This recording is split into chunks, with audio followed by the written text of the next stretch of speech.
Mukomana anonzi Chivhayo Otandaniswa KuMasowe kwaMoza kuti kwaanoenda vanhu vakashamisika. Chivhayo achamutanga kupengesa mastreets achinopa vanhu, achinodisha out mavehicles, mastands, achinopa vanhu mari nechichi zvakawanda, especially vekuchechi kwake kwaanoti akakurira vekuMasowe.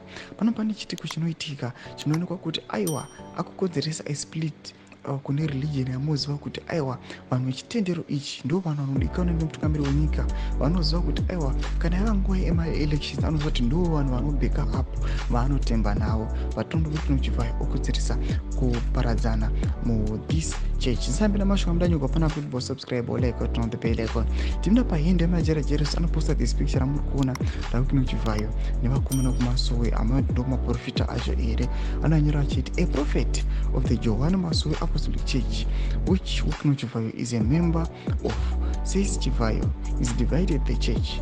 Murume uyu ari kurwisanisa sangano, especially maprofita who are now worshiping him.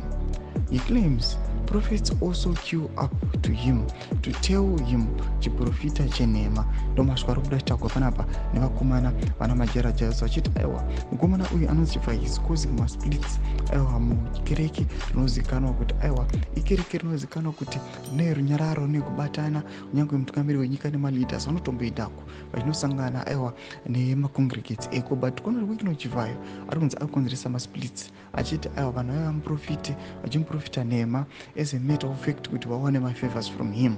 Zvamaziva kuti aiwa munhu anozikanwa kuti aiwa kana zviri zvemari anayo yakazara. Tudze mafunguro enyu kuti kudii pamusoro pechitiko ichi apa comment section medu. Subscribe or like, turn on the bell icon.